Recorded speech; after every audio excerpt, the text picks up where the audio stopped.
There's two global population trends that are sufficient to justify a new city. One is in the global south, mostly Africa and Asia, rural to urban migration. So Africa will add 1 billion new urban residents. You're also seeing kind of the final wave of urbanization in India happening. And there, the way to attract people is, right, like basically jobs, probably education, infrastructure.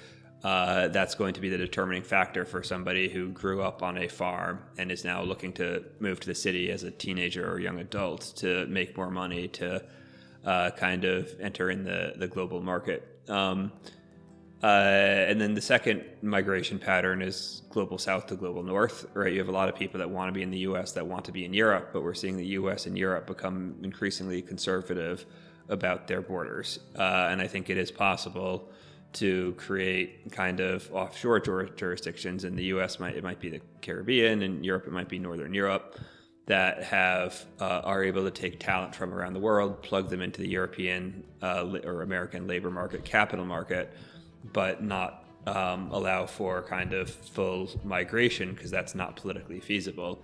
And for that, what you would want is, right, it would depend in part on the arrangement with the local government. Many governments are reluctant to allow for mass migration of low-skilled labor because they see it as competing with their people, but it might be easier to get high-skilled labor. And then the kind of function is going to be, right, like things like airport connectivity, housing prices, taxes, jobs, etc. So it's, I mean, maybe not the most specific answer to your question, but it's a kind of complex matrix in terms of who's the target population, where's the location, what is the infrastructure, right? What are the job availability? And all of that has to fit together